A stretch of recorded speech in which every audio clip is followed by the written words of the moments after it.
Good morning, everyone. This is the very first episode of Nick's Flatbed channel. My name's Nick. I drive a flatbed truck, and this will be the first video on my journey. I've been driving the truck for 16, 17 months now, and I have to say I like it. I like driving. I like the freedom of the road. I like meeting new people. I like seeing my country.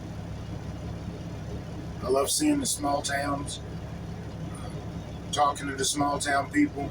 Love talking to older drivers. Currently, I work for TMC.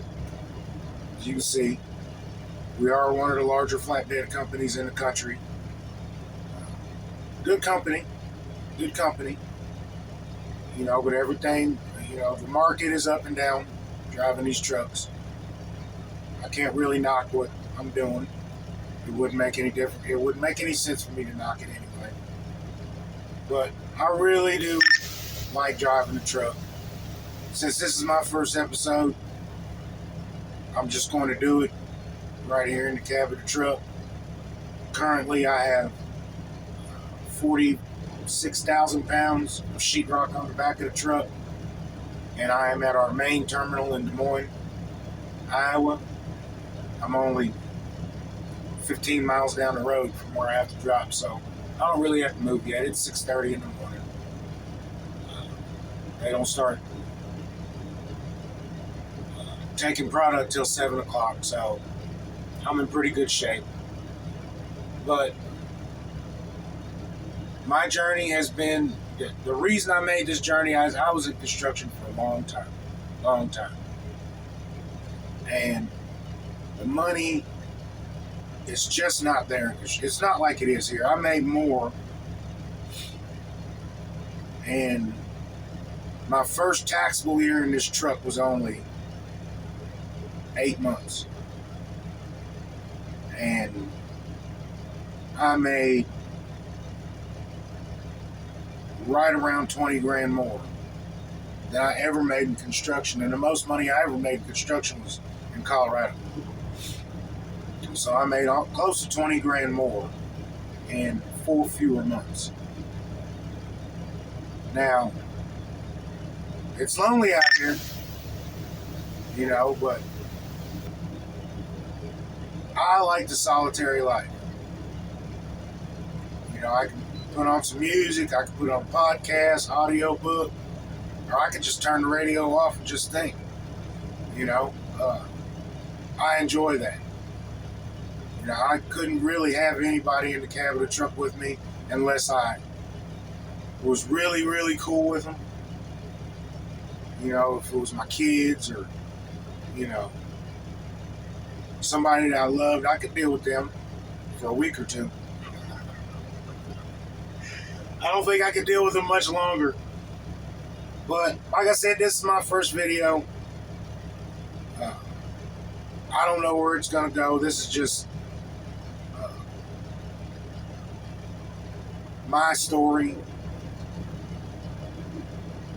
But I do like this.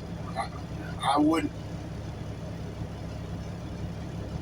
If you're going to be a new driver, if I should have done this 20 years ago.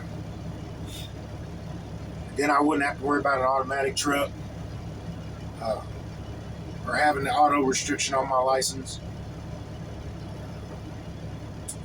But my kids were young, and I would not recommend this job. Well, the long haul job. If you get a day cab, which is a truck that does not have a sleeper on the back of it, you'll be home every day. You'll be home every day.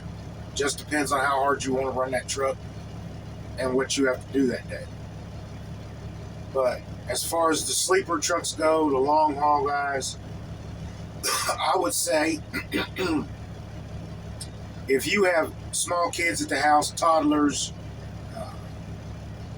all the way up till 3rd, 4th, 5th grade, I would not recommend long haul because you're only going to be home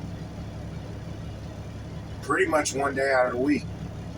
Unless you have a very cool company that'll get you home early on a Friday, you're only technically home one day out of the week, Saturday. That's it. So I wouldn't recommend, for new drivers, I wouldn't recommend if you have toddlers or your situation at the house is not very stable. And I will say this for men and women. Men, if you have a woman at the house that you really you don't have much trust in, this isn't the job. Because you have to separate the house from the job when you're out here. It's just like first responders, they have to separate home life from work life. Military's kind of the same thing. You have to separate your home life from your work life. You don't want your work to impede into your house. So if you have a loose woman, or ladies, if you have a man that can't keep it in his pants, I would say this is not the job for you to do, because you're constantly going to be worried driving down that road what's going on at your house. Now, the spouses of truck drivers are very, very strong people, because like I said, you only see your loved one once a week, you know. So they've got to be strong-willed. They've got to be able to hold down your house while you're away, because you have things to do. You know, these things aren't easy to operate.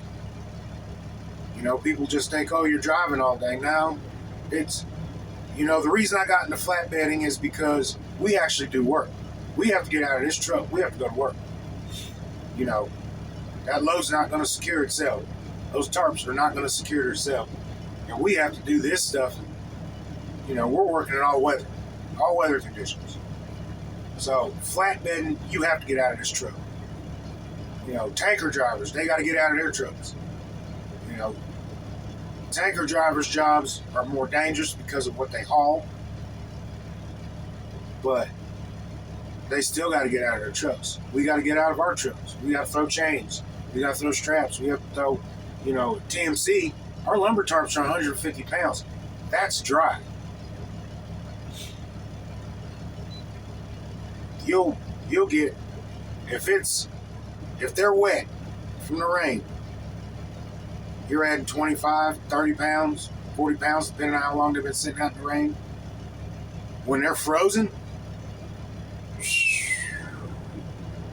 I could have sworn this last winter, my lumber tarps were 200 pounds a piece, trying to throw them on the deck of this trailer, because they weren't going in the headache racks. They were just too big to go in the headache racks, and I'm not damaging this truck. The company's got too much money invested in all of us to be damaging their equipment. You know, it's not our equipment. It's not our truck. It's their truck. They're gracing us, letting us use these trucks to go make money. You know, give and take situation. But, you know, it's not for the faint-hearted. It's hard. Four-wheelers don't cut us brakes. You know, you want to cut in front of one of these trucks and leave us no room to stop. Well, it takes a football field to stop one of these trucks at highway speed, or more, depending on what they have on them. And they have to safely bring it to the stop. Because these flatbeds, you see everything that we're carrying. And if that starts moving, well, the truck may stop. Whatever's on that flatbed, that's not stopping. So, I'm going to get out of here.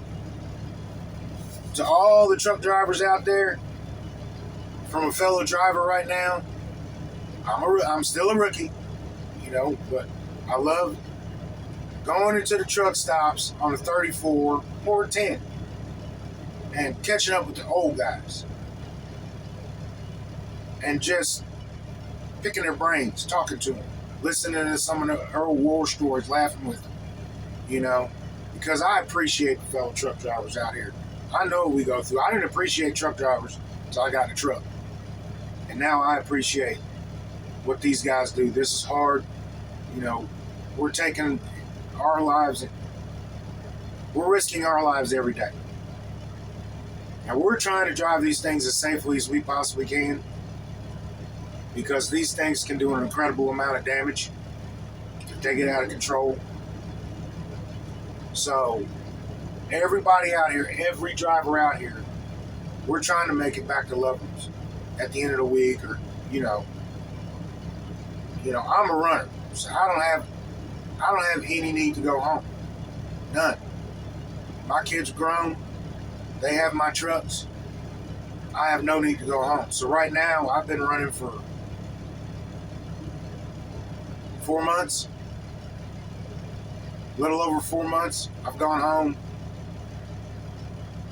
3 times, 4 times. They're forcing me to go home this weekend because of the 4th of July. But hopefully the weekend after that, I'll be going to Miami. I may have to go to New York. I want to make a California run. But, this is Nick's Flatbed Life. So, on that note, I appreciate all you drivers out there. Keep her between the lines. Keep the rubber on the road. And I'll see you next time.